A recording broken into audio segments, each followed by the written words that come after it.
Hey everyone. I had to run and get a supply that I was going to show you and I totally forgot about, so I had to go get it out of my cabinet. So I am going to sit here and talk while I wait for people to join. Um, this is always super interesting to me to go live. So it's been a while since I've done a live. I took the summer off just to have a little bit of break, but I'll be back for lives every month. Something on my mouth. Um, every month until December, so the rest of the year. So, hi, Jocelyn's here. So I have a couple of announcements. Ron's here. I'm like, oh, everyone in the Q4 group. So the Q4 group is open. It's open. I looked before this, there's 44 spots still available. So it's going to be closing when we reach 200 members max. It's never closed before my close date. So normally I have it open for 3 weeks, but honestly, it's looking like it's probably going to close before the end of the week. So if you are interested in joining it, make sure you join and save your spot pretty soon here because, like I said, 44 spots left out of the 200. If you go to yoursellingguide.com/Q4 2023, you'll see everything about it. Like if you have any questions, everything about it. And then there's two payment options. So you can do one-time lump sum or you can do the two payment plan if you need to break it up over the course of 2 months. So definitely, if you're interested, like I said, I couldn't believe it. It's in the first 24 hours, it sold over the first 100 people. So it's pretty exciting. We're all super excited to be in there. So I'm going to answer some questions if you guys have them about that. The other exciting thing is that I was just looking at all the comments of everyone saying hello. You can now text me. So I have the number memorized now. So it's 503-461-5985. You can text me. Yes, it's really me. It comes on my phone. I also have it on my laptop. It's not my personal number, but it's the number that I have for this specific purpose. So definitely text me. I'm going to be rolling it out if you're in any of my groups where you can like be in a special like community there and we can chat. And if you're in the Bolo group, for example, how I'm using it in the Q4 Bolo group is everyone that's in there and wants to be on the text, you don't have to. I'm going to be texting reminders of when our live hangouts are. I'll be texting like, hey, this is a hot bolo, just in case you missed it if you weren't in the group. Or there's so much going on in that group right now. Like you would have to scroll to see a lot of things. The bolo sheet. If you've been in any of my past bolo groups, it's the same style. So it's a Google sheet. So you can get it at any time throughout the month. It's updated every day. So you'll be able to grab the sheet before you go sourcing, and it has filters so you can filter by store and all of that. Okay, now we're going to go through and see who's here. Judy's here. Brian, for some reason, Brian, your comments stick out to me. So what made you want to do the texting thing? I had heard about it and I want to be able to connect with you guys more. If you didn't hear, I'm hiring for an executive assistant. The purpose of that role is so that I can stop doing all the like things that I'm doing and have more time to connect with you guys. Because I do a lot behind the scenes that I don't necessarily need to do. So I'm really excited. Hopefully I find a great fit for that and I'll have someone joining my team and then I'll be able to, well, I'm already texting you guys. I log in there twice. I go a lot throughout the day, but like I sit down to answer all the questions at least twice a day. So definitely shoot me a text. I will type it here so I can put it on the screen. Feel free to ask any questions that you have. I'll go scroll back through them. No. So that's the number. It's like how they say standard text rates, whatever, blah blah, apply. If you ever like, okay, stop texting me, Nikki, you can opt out and all that kind of stuff.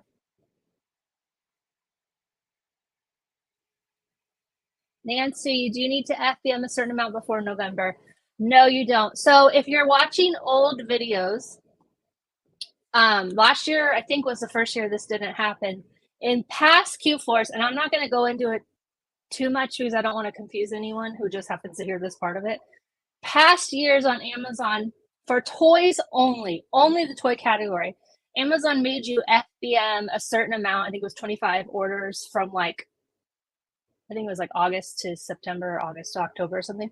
You had to do 25 FBM orders. They had to be on time and everything just to prove that you were going to be a good seller because obviously toys are a hot item for Q4.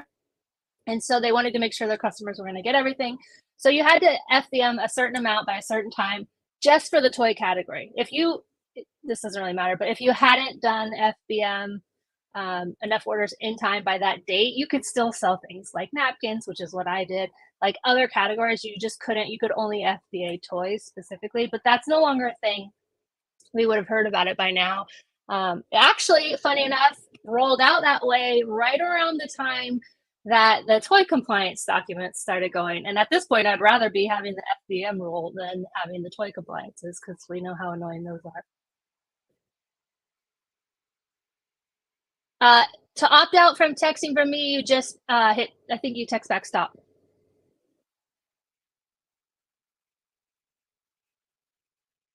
Then got Lisa. Hi, Lisa.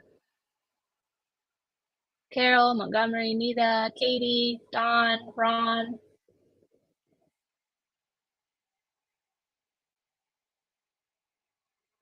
Oh, to opt in. Oh, I'm sorry.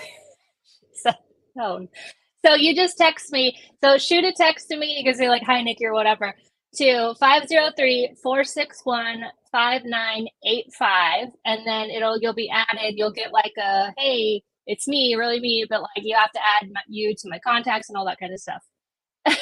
That's so funny. I was like, well, shoot, already? Okay. Oh, am I on bad internet? No, I'm on my good internet. So sorry if I'm glitching. Okay, I have. Oh, I forgot. I have a. Let me see how I can add it. I was going to show you guys the shop update. I meant to do this before. So keep typing any questions while I find this video. Oh, there it is. Okay, so this is the shop update for right now. So that's the outside of it. This is going to be like a seating area where I can sit outside and work. There'll be also like an outdoor kitchen kind of thing, like a barbecue or nothing like fancy. And you got the other side of the front of it. Then inside, so this is like my main office area. So this side will all hold all my inventory. I'm gonna have to get a lot of shelving and stuff like that. We're gonna paint it this week, and then I think they're gonna start doing like tile floor or something. This corner is going to be where I'm going to prep all my shipments, and then this corner is where I'm going to be like my desk office, recording videos, recording podcasts. Then through here, this is like a little kitchenette area. So there'll be like a fridge, dishwasher, no stove, but basically everything else. Then this is the bathroom. It has like a massive shower. It's kind of ridiculous. The shower's going to be real nice. I picked out probably too fancy of a tile. Then there's like the toilet room right there, and then this is the laundry room, which you guys, as much as I like can't wait to have an office space, the laundry washer and dryer is the most exciting thing that I'm most excited about. So then this area here is going to be like a gym, temporary gym, so I can build like a real house with a real gym and everything. And then this is my roommate Damien's office. I don't know why he has all these outlets. The electrician said like that's more outlets in one room than they normally do in a house. So that's kind of funny. Then we have, this is the rest of the shop, which is like a woodworking area. The area between the garage door and the walk-through door is going to be like a little pottery area. But yeah, so that's a shop update for anyone who interested. I'm excited. I don't know when it's going to be done. Hopefully soon. It's getting there. Steven asked, how much did it cost to build that? I haven't been keeping track, but I think it's like We have loans for everything, so there's that. There's actually 2 loans on it. I think it's like 400,000, but I don't think I have a lot more to pay. I think I've paid all of it. But yeah, um, it's fancy. Okay. That was saying, oh, my other announcement is the shirts. So I made these shirts. You can buy them if you go to yoursellingguide.com/shirts. There's jogger pants too, but it will redirect you. It's a spread shop, which is something that YouTube puts together. I literally make like $5 on the shirts. It's not I'm not really making money on them or anything, but I just think they're really fun. And so I was like, oh, cool, that'd be exciting. So it says, sorry, can't Q4 buy. There's sorry, can't sourcing. So, you can wear it year round instead of just Q4. But this is the crop. It's real comfortable. It's the one I've been wearing most. I've actually washed it once and at a laundromat, which is why I'm excited for a washer and dryer. But it held up great. So those are available if you want to grab any just for fun. I just think they're fun. I had like 3 other designs, but this is the first design that I'm like really excited about. Shop shirts, the differences in the group, and then I'm going to get to all the questions. So the differences between the Q4 Bolo group and the regular Bolo group. So to me, I asked the Q4 group so that they would tell me what their thoughts were. To me, the difference is it's like hard to explain. So we have the Hangouts, which are Zoom Hangouts. If you can't make the Hangouts, they are recorded. So you just get to know everyone more. So that's a main difference. Like the Bolo requirements are exactly the same, whether you join the Bolo group, the OG Bolo group, or the Q4 group. Since it's going to close when we reach 200 members, it's going to be a more close knit community. The other group is open year round, month to month. So if you can't afford the Q4 group or you just can't do it right now, you can always join us in the Bolo group for Q4 because we're still going to be sharing Bolos there. If you're in both groups, you're not allowed to share the same Bolo. You're not even allowed to share a Bolo that was in the other group. I want it totally separate because otherwise, what's the point, right? Like with all the Bolo groups, you should be sharing something like you would like to get. Like you would like someone to share a lead like that with you. That's the whole point of it. Morgan said their Q4 group is more fun. It just feels more fun. Like there's the whole Q4 holiday time frame. Like everyone's excited. I'm excited for Q4. Not even part of the group, just Q4 in general on Amazon is so much fun to be selling on it. So I'm excited for that part of it. And that excitement just like seeps into the group. You get what feels like more leads because people aren't just sharing the one Bolo, they're sharing lots of different Bolos as they're finding them because everything sells so fast that you are like fine and you're trusting this community that you're in, you're fine sharing more leads and being giving like that. So that is one of the main differences. I did not come prepared, so I did not find the post where they asked that. I'm like looking through the Q4 group right now to find that post because you guys had really good feedback. Oh, here it is. Ashley said more hangouts, higher ROIs because of the holiday. Sellers are more willing to share multiple leads because things sell so quickly. I know that questions get answered in the OG group too, but I feel like you get a quicker answers to things like FBM and shipping in the Q4 group. Kim says it's more intimate group. I haven't been in the Bolo group all year, and I couldn't wait for the Q4 group to open. The Hangouts make it a lot more fun. So that's just some of the feedback from people who've been in both of my groups. It's kind of hard to describe, but if you have any more specific questions about that, please feel free. Okay, now I'm going to your guys' questions. That was it for my announcements.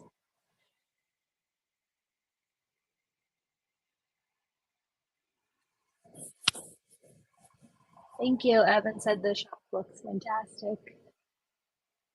And it's gonna have like a farmhouse kind of vibe on the inside. The cool thing is if we ever moved or sold it or whatever, it can totally be turned into like a barn though. You could live in there.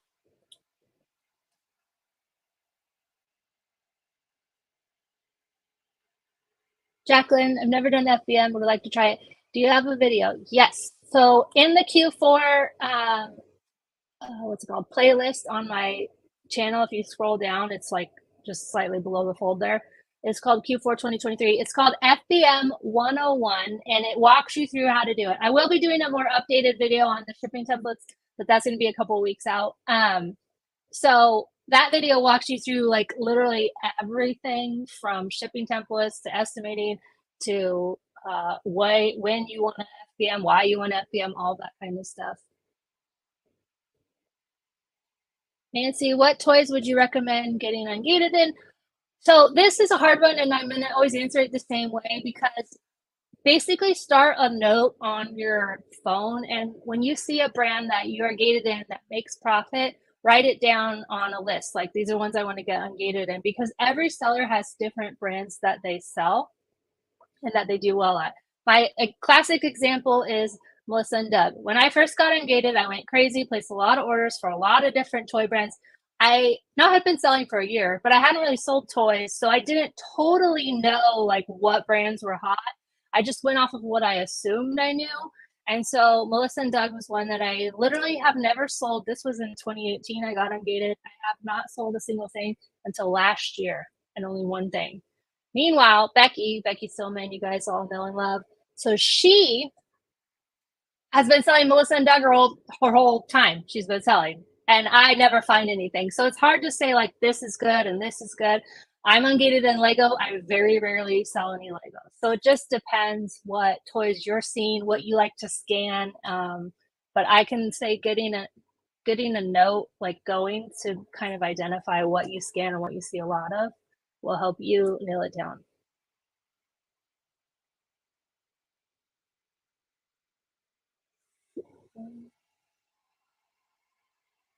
So Barbie, Hot Wheels, Disney, Frozen, WWE. So I was auto ungated in Barbie's, Hot Wheel, Disney.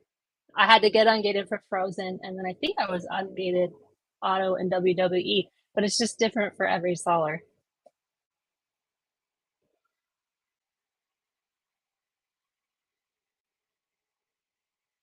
Okay. I have texting questions from you guys now.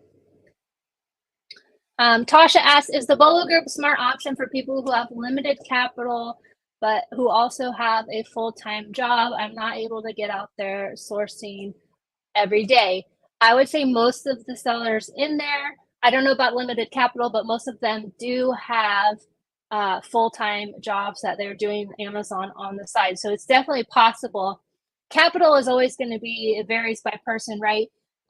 If you don't have enough capital to get inventory and join the group, definitely do your inventory on Amazon. That's more important. But I think that you'll just learn a lot by listening and seeing what other sellers are selling to things that you might not have thought to scan or sell. So being full-time is definitely not like a hindrance to it at all. That's probably most sellers in the group.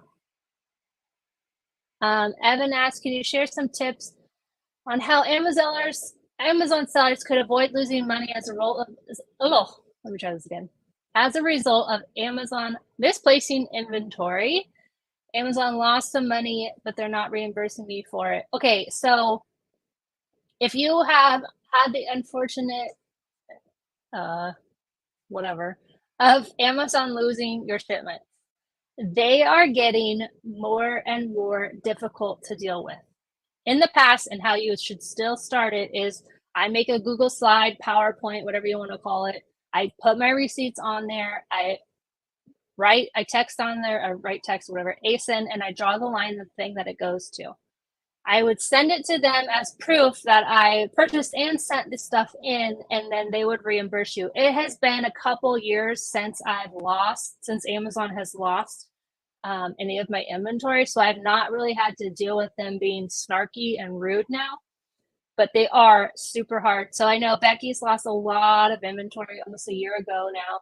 They lost 2 shipments, 2 boxes of just very expensive items, and she's still going through trying to get that back. And she's now having to go through outside sources, outside agencies who kind of help do that. So The best thing I can say is take photos of everything that you send in. Like, take a photo of the box. It's super annoying, um, but you just want to have as much as you can in case they lose something. I am not doing this yet because I've not had it happen, but that's how I do everything until it happens to me. I don't really change my ways. But if they lose a shipment, I will for sure be taking photos of every shipment from there on out. I know if you do the 2D barcodes, they've been a little bit better. I also, in the last 2 years, have been doing where I pay Amazon that processing fee to not have to do box contents. And it's like, I don't have to say what's in this box, this box. I don't know if that's a factor in why my stuff has not gone missing yet. But yeah, so if they lose a couple items, like say I sent 10 and they say I only have 8, I try to fight it, but at the end of the day, it's not really worth my time to sit there and try and fight it. And I know when you're new and like every single piece of inventory counts, like it's a lot more difficult. But that would be my advice. So why they're being more rude, basically, and telling us, no, you didn't send it and shutting down your investigation is, I'm assuming, the same reason why they are now charging us back. So if you didn't know, if you FBM and you say something weighs 2 ounces and it really weighs a pound or whatever, they're charging you back now for that. I'm assuming, because what I've heard it happens out there from other sellers, is that people would literally do that all the time because they didn't want to pay more for shipping, and Amazon would eat the charges. Amazon's not going to eat the charges forever, so now they're passing that back on to everyone. And I am assuming the same thing is happening with FBA shipments. There are, just like there's less than nice customers out there, there's less than nice sellers out there. And so I'm assuming they were sending stuff empty, then demanding Amazon reimburse them. You guys, there's so many types of sellers out there. Like, so now that what's happening is they're no longer, being nice to the rest of us. So definitely run your business on the up and up. Yes, Amazon is annoying and frustrating, but if you're doing right by you and what's right, then everything should work out. Okay, I'm going to read through the comments now. So bear with me.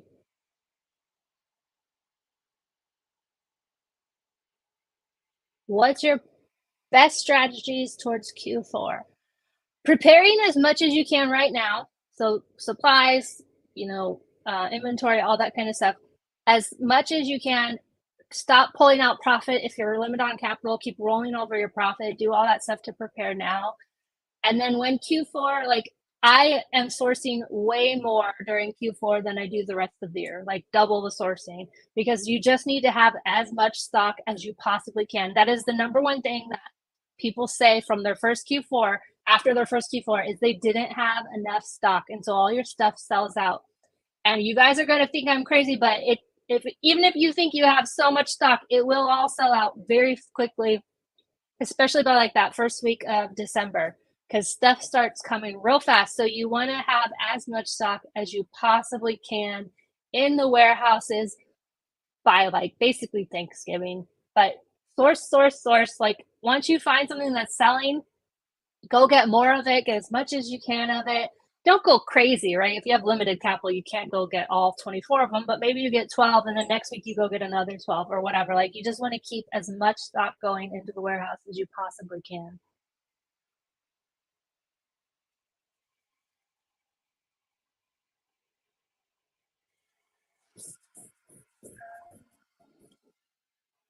So the ASIN numbers are, Taya asked, ASINs are automatically provided by Amazon. We don't create those. We create our own SKUs, or we can. You don't have to. I do, because it helps you see the number. So I create my SKU with where I got it, how much I paid for it, and what my break-even price. So then when I'm over in like Inventory Lab or in Seller Board, I can see my cost, or in your pricing, you can see your cost and know what your cost and your break even is, and that can help you adjust prices. But ASINs, we don't make up ASINs. Amazon does that.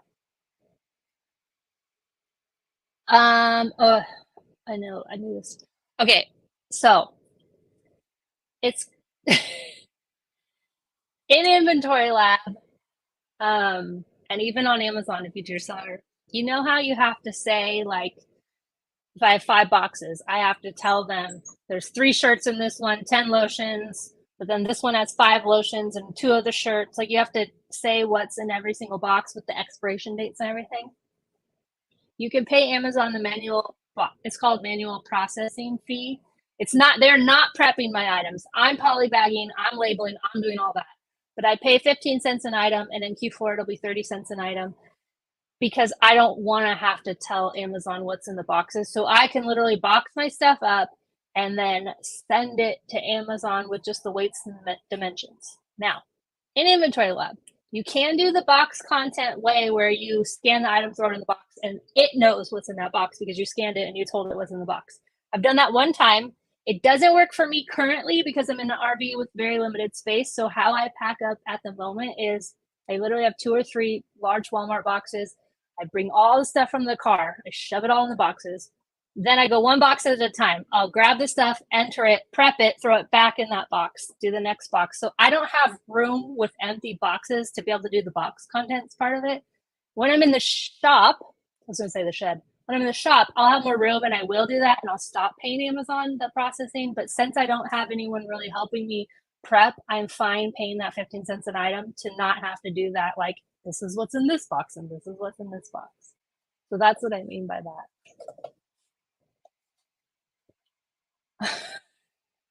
Thanks, Sulu. You guys are funny. I do not put expiration dates on mine. However, in Inventory Lab, you can set it to have that printout. The reason I don't is I just don't like it. If it needed an expiration date, it would be on there. If you're going to wrap it or box it and you can't see the expiration date or Amazon can't see the expiration date, then it would probably need to be out there. But I never have. Oh, I think what Anne meant, sorry, was that she adds her expiration date into the SKU. So when you're making a SKU, sorry you guys, I'm a little behind. When you're making a SKU, you could do where you got it, how much you paid, break even, and then the expiration date for it. Oh, congratulations on your first payout. They will only get better. Those first ones are such a bummer. But it takes like what, 4 to 6 weeks just to get the very first one.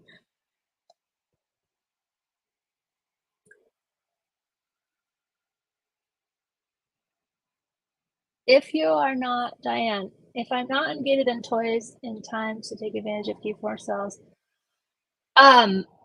yeah, but you don't have to get ungated, but you definitely still have time. You can get ungated pretty quickly, like within a matter of a week or two, if you really wanted to. But there's so much stuff that sells. Don't just focus on toys, even though that's what you'll hear me talk about, because I personally like toys. However, if you've watched any of my videos, I had a lot of toys that I bought during Black Friday that I had all the way until April and May, where I pretty much am giving them away or losing money on them because they didn't sell and I wasn't paying attention to them. So definitely be careful of how deep you go into some toys. Like Walmart clearance toys right now are most likely going to tank and maybe not rebound until next year. Black Friday sales specifically, like I went a little crazy at Target and I know better. The other thing I think I talk about in one of my videos, if it's not out yet, is holiday candy. Not Halloween, because Halloween you have to FBM because of multiple season, but Christmas candy, that stuff tanks real fast.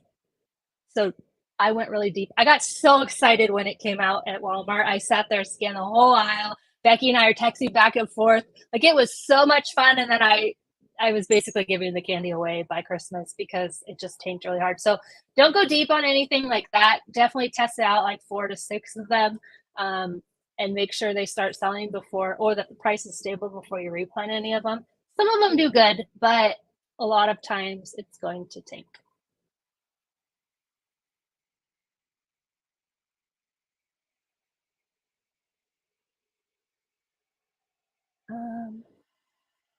Okay. Oops. Gabriel. Does grocery outlet accept taxes? I am pretty sure they do. I've only sourced them in Oregon and we don't have sales tax in Oregon. So if someone knows for sure from California, Washington, or Pennsylvania, then let us know. I think that they do.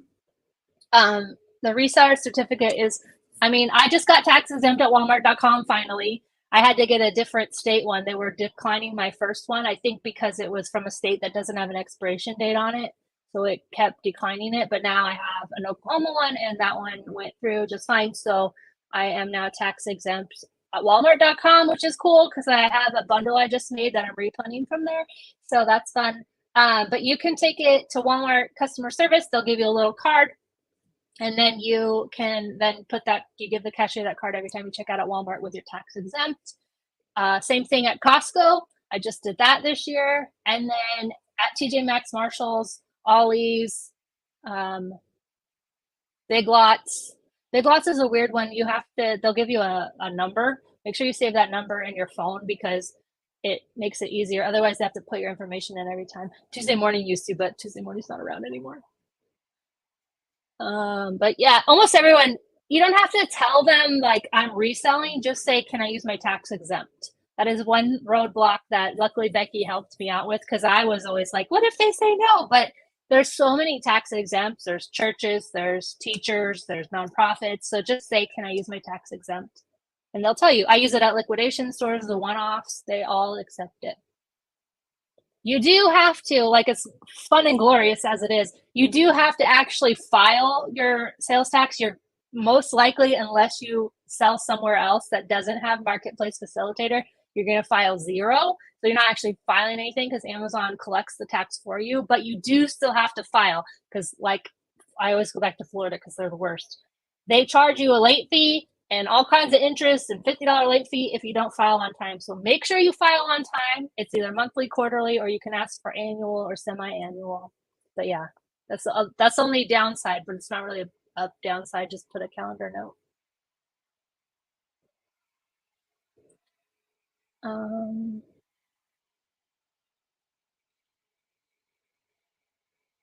Well, let's see.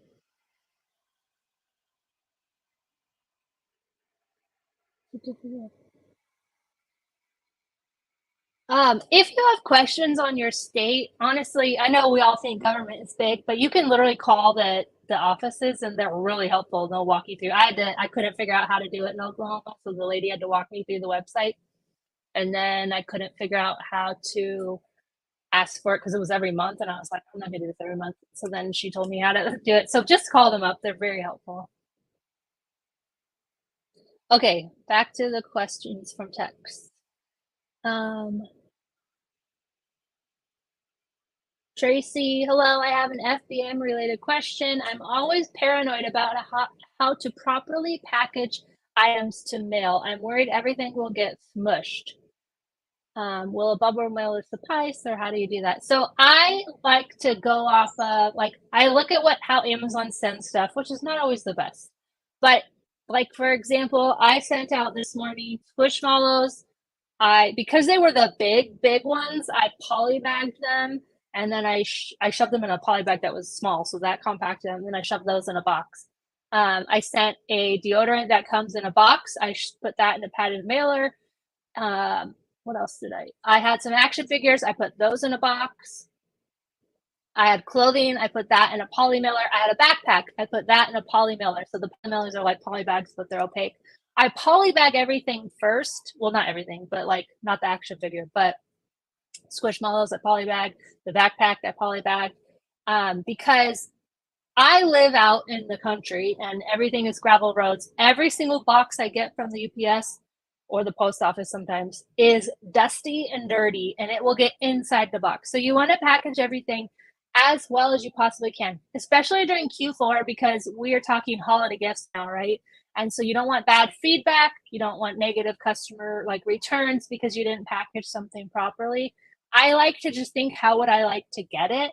Sometimes I like, maybe that deodorant didn't need to go in a padded mailer, but at the end of the day, are they going to keep the box? No. So I just put it in there.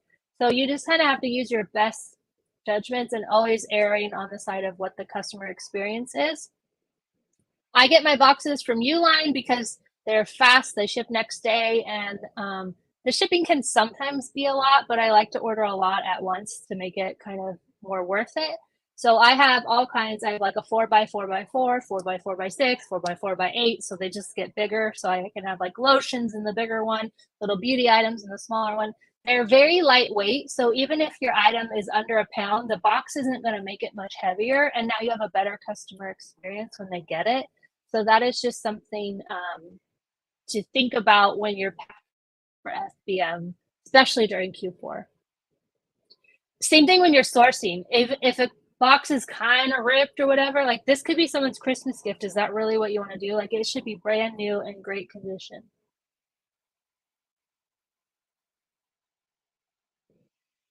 Ryan asks, what's the best way to address inauthentic claims and IP complaints? Will RA receipts work, even if they don't have the UPC? So similar to Evans, where you have to have the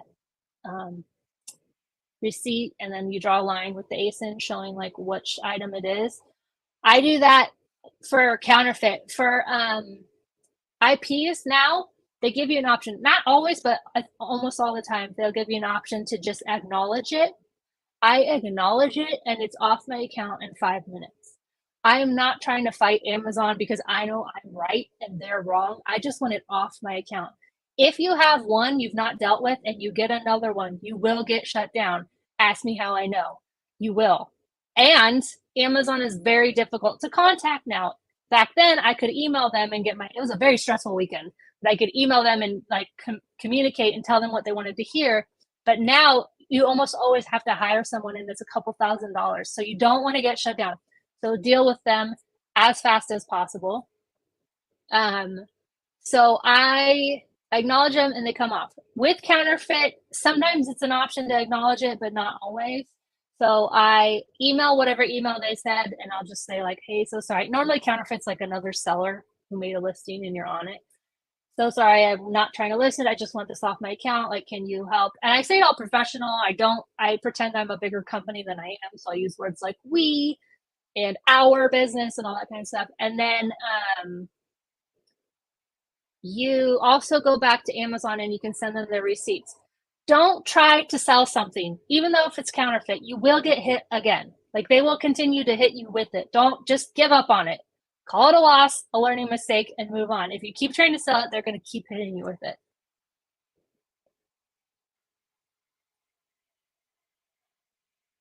Cassie asks, can new sellers join the Q4 Bolo group? Yes. You just need to kind of know what you're doing. You can't be so new that you're like, hey, I'm going to do this and I don't even know how to use the app and I don't know how to scan. And you need to have been out there scanning. Maybe you found a couple items because you do have to share a bolo to stay in the group. So I don't want to kick you out. So you do have to share, but you can be like, if you've been selling for a month and you understand it, but obviously there's always something to learn, right? I'm not saying you are an expert at it, but you have to kind of know the basics of it to be able to join. So if you're a new seller, you've been selling a month, been selling 2 months, 4 months. And actually, there's 4 months seems to be the like standard of what I've seen posts in the group so far. So just from the newer sellers, not from everyone. There's experienced sellers in there too. Lydia asked, these are questions from people in my Q4 group currently. If I join, this is before she joined, if I join the group and I share a bolo in August and September, so if you share one this week, it's counting towards September. You can share one throughout any of the month. Valerie asked, can I put my bolo payments on hold for Q4 because she's in the regular bolo group and now she's joining the Q4. You just cancel. If you're in my regular bolo group and you want to join, you just cancel your payments either on the website or by emailing us.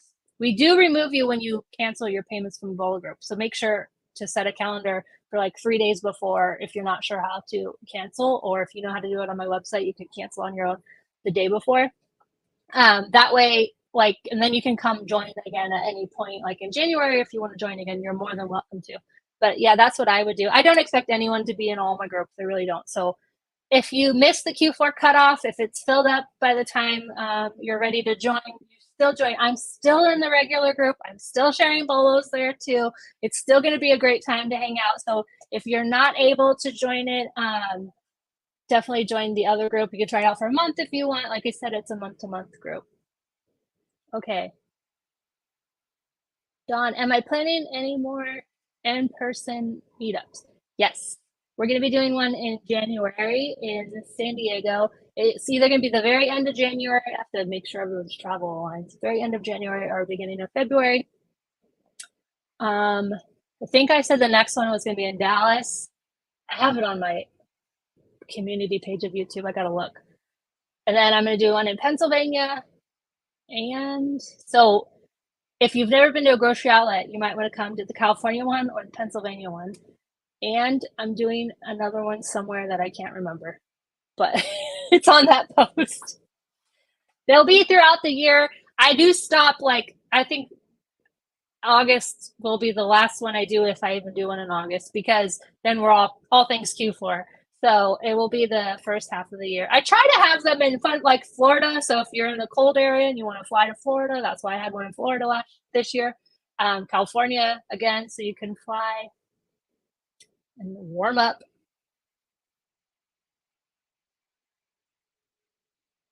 Okay, going back here.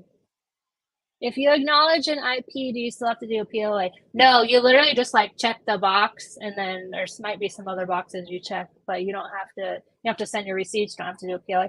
Sometimes they make you do the PLA. Like if you've tried to fight it once, they're not going to give you the option to then acknowledge it without a little bit of a fight. But I just acknowledge it and move on. Okay, we have a grocery outlet answer. Where did it just go? Kyle. 2/3 of the grocery outlets in Washington accept sales tax. So there you go. I mean, it never hurts to ask.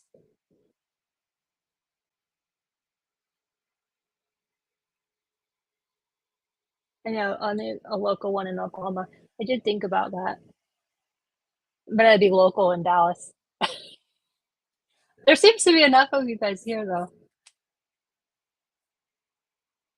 Let me do a little baby one. I also need like fun things to do, and as much as I love it here, but no.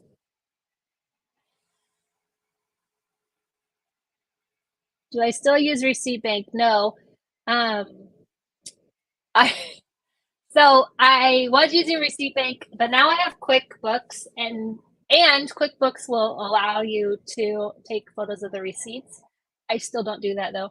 All of my receipts are in a drawer, shoved, and they need to be cleaned up, but I no longer take photos of my receipts.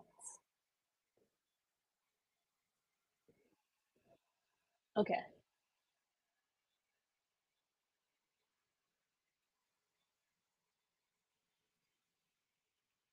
More questions? Oh, I was thinking there was a question, which was why I brought these, but I just brought these. So these are black labels. Like I got some inflatables from Walmart on clearance last year, and I just sent them in with this shipment this year. They're called Royal Green. I get the black ones. The black ones are the only ones that cover everything. So I tried the red ones because the boxes are red for Christmas. That they do not work. They don't really stick for some reason, even though these do, and you can see through them. So the black ones, they're in my supplies link. So in every video, I have a link to my Amazon store with my supplies, or you can just Google or search on Amazon. They're called Royal Green labels. And these you're going to definitely want, you just stick them, because some of those things like Halloween costumes, they're going to have the price a couple times. Also Halloween costumes at Walmart specifically. There's a tag in the armpit which has the price on it. I just been cutting those tags off. They don't need another tag on the thing. So definitely watch for all the hidden prices. So I just stick this over, even some of the Walmarts that say Walmart exclusive, I'll stick this over it if I can. I've never had any complaints. I've never had someone rip it off. I've never had anyone, like people with inflatables, you probably throw that box away pretty soon afterwards anyways. So that is one supply you're really going to want for Q4. Someone in the Bolo group 2 or 3 years ago actually told us about it, and I've been using them ever since. This is the same roll I've had. I'll probably need to get a new one, but I've had it for, this will be my third Q4. Okay. Lilith said, I've been reading a lot of challenges in our Facebook community that newbies are having a hard time selling because of ungating. So I thought, why not ungate as the first step? Is it okay to get ungated if it's the first products before I've ever sold anything? Yes, you can get ungated at any time you want to, even before you've ever sold anything. Amazon doesn't care because maybe you want to sell something, maybe you're a brand and your product's gated on Amazon, you would have to have an invoice, right? So you can get ungated at any point before you ever sell anything. Jennifer asks, what's the best way to send glass fragile items to Amazon? Can you package them in small boxes? Yes. So like if you have things like mugs, coffee mugs, you can get the Walmart 6x6x6 box and put it in there. And then you would just put this is a set, I don't know if, there you go. This is a set sticker on it with the FNSKU on the outside of the box so that Amazon knows it's ready to ship like that. Like, don't open this box, it's ready to go. So that's how I would prep breakable things like that. Jeanette asks, are daily payouts for certain sellers only? When I request my money, it always pushes it out 2 weeks. So Amazon's payout cycle works on 2 weeks schedule. Whether or not, like if I ask for money today, it's going to push it out 2 weeks, the next one 2 weeks. But I can ask for it again tomorrow and get paid out. The number just changes because how they work is you get your money available in your balance 7 days after the customer receives their item. So if I send something out to the customer today, they get it on Friday, I'm going to get my money the following Friday, so 7 days after. So that's why your number is always changing. And Amazon's payouts are always going to be 2 week cycles. So no matter when, if you ask for, I used to back in the day ask for my money every Monday. So the payout would push to the 2 weeks that Monday, but then I would ask again the following Monday. New sellers get more money held back because their account is newer and they don't have all the like metrics and everything. And Amazon wants to make sure like you're a good seller and all that kind of stuff. So they're not going to pay for your mistakes, right? They want to make sure they're holding your money for your customers should they need it. So that's why as a new seller, it really does take like 4 to 6 weeks before you see a payout. And then like Zulu, I think it was $9 payout. So it does take a while to build up.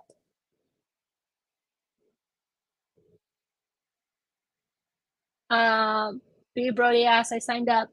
So I've been going throughout the day, letting people in. So I'll go after this and let any new people in. If you are joining it, make sure you answer all 4 questions or I'm going to decline you and ask you to do it again. So just make sure you've answered all 4 questions to get in the group. I can see how many are left if we've sold any. 1 second. But there was at the start of this 44.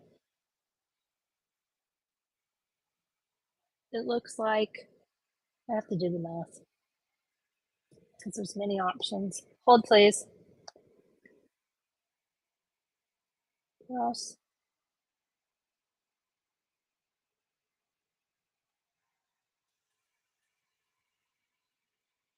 There's 41 spots still available as of right now.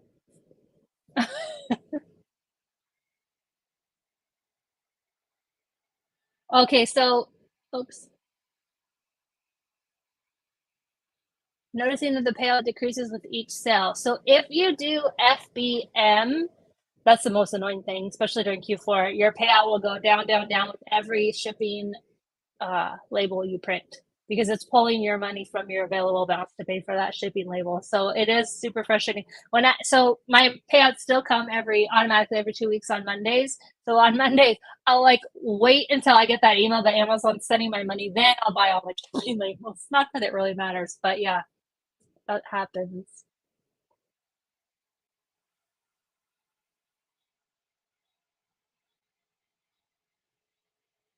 Okay. Yeah, I should take a photo of my receipt drawer. It's real bad. I don't even think I went through it after last year's taxes, so it's just 2 years of taxes shoved in a tiny drawer, so it's like bursting at the seam.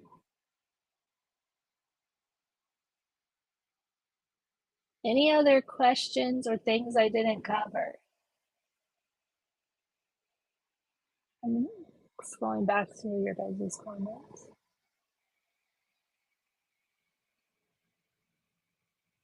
I stopped taking because I got QuickBooks and a bookkeeper. So how I used to use my receipts was not actually well, so Receipt Bank, which is I think now called Dext, it would put an Excel sheet of all your stuff.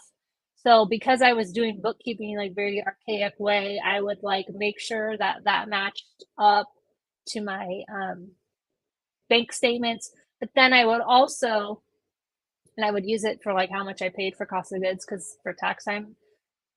But I would also use it to say, and I would use my calendar. This is so dumb, you guys.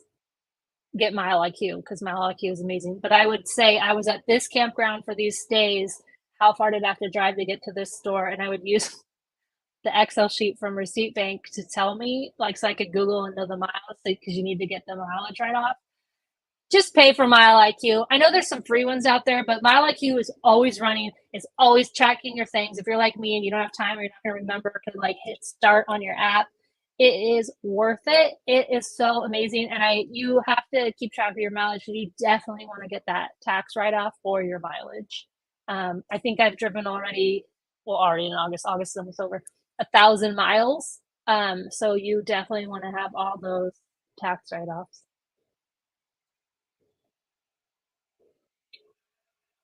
So the Bolo group, it how many leads a day? It just depends how many people share that day. The list is like ongoing, updated throughout the month. So I started sharing in the group on yesterday when it opened. And then right after that, lots of other sellers also started sharing. So I don't even know how many there are right now, but it just depends on the day how many are sharing that day. If we have 200 members, everyone has to share at least one a month. Like I said, they usually share more. So you're going to have a huge list to go off of.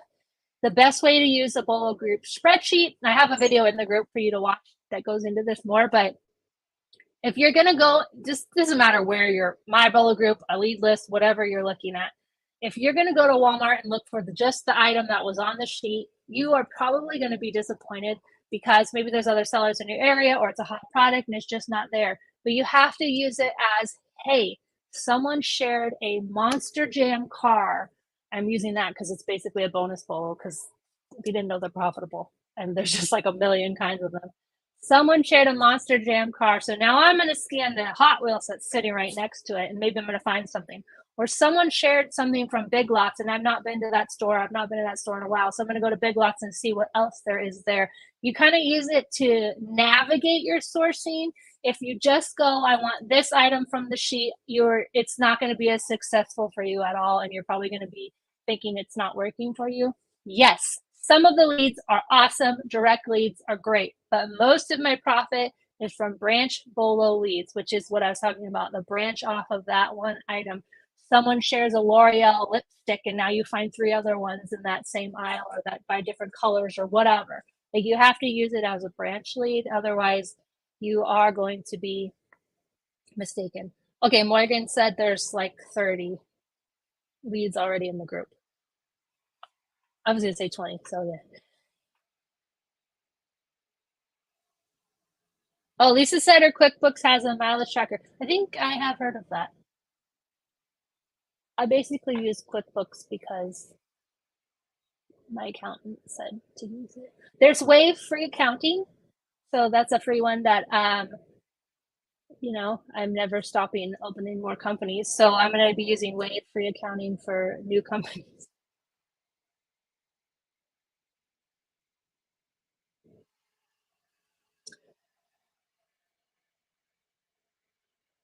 Um, how to get ungated?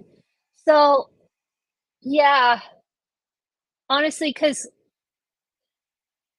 looking for the brand plus wholesale and or distributor or supplier, like you maybe want to use those words, but they should lead you to them. I think you were the one who said your toys are on back order.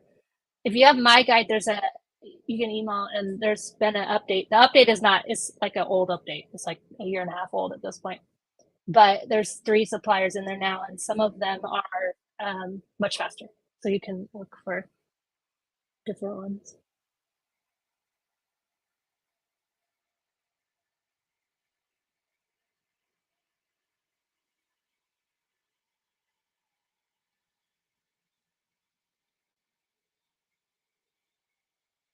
Um, so follow a legal group and I see suspended all the time. The If Amazon gives you any kind of account health ding, you have to take action on it. If you're like me in most areas in life, I want things to be fair and to make sense, but I can't do that with Amazon. It's not fair that I am getting in trouble for this item, which I clearly bought from Walmart. And unless Walmart's selling counterfeit items, it's not counterfeit, right? It's not fair. It doesn't make sense. But if I want to sell on Amazon, I have to follow their rules. Um, there's the best way I can describe it is before we got this specific RV, we joined a Facebook group. Facebook groups are very toxic. We joined, not mine, but the rest of the world. We joined a Facebook group about this brand of RV. Everyone, we had already bought it, we just didn't have it yet. Everyone was having issues with their RV. Why? Because that's what they're coming to Facebook to talk about. How many times have I visited that Facebook group since having the RV and having no issues? Zero. Because I'm not, I'm not there. I'm too busy enjoying RV life to be in there really chatting. But I was in there information seeking, which if you're any of the free, massive Facebook groups, it can seem like that, but you're only hearing mostly negative kind of stuff. So that's the best example I can give is people's slides were falling out. It was craziness. And so we were like, what did we just get ourselves into? And we've not had any issues at all. So it's just kind of like knowing the atmosphere that you're in kind of thing. Hopefully that makes sense. But people get shut down all the time. Like I said, I got shut down myself my first year. If you get shut down, it's kind of expensive. It could be like a couple $1,000s, but there's people that can help you get your account back. If you ever get shut down or you have an issue or you're locked out of your account, one workaround that people do is you contact regular Amazon.com through your customer and you're able to get to someone to talk to that way because it's almost impossible once you're shut down to talk to Amazon.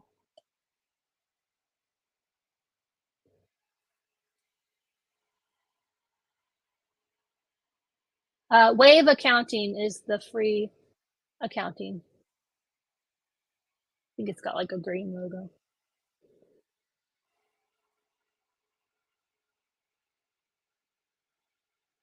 Okay, I saw this and I didn't know what you're talking about, so I don't know if I know. Are those hot toys that I just don't know about yet? Um, I was like, I don't know what these words are, so that's why I didn't look at it earlier. But I will look at it after. All right. Any other questions, or I'm gonna wrap this thing up. I'm gonna be back. I have a YouTube video next week, which is the last of my Q4 prep series, and then on September 11th, Becky is going to be joining me for a YouTube live. So I'll send out an email and a text reminder and all that. And we'll answer all of your questions live. So I'll have a co host that day. So definitely stay tuned for that. And come back or join the Q4 group because the doors are going to be closing pretty soon here, I think. So I last look had 41 open spots left. So definitely join if you are thinking about it. Thank y'all.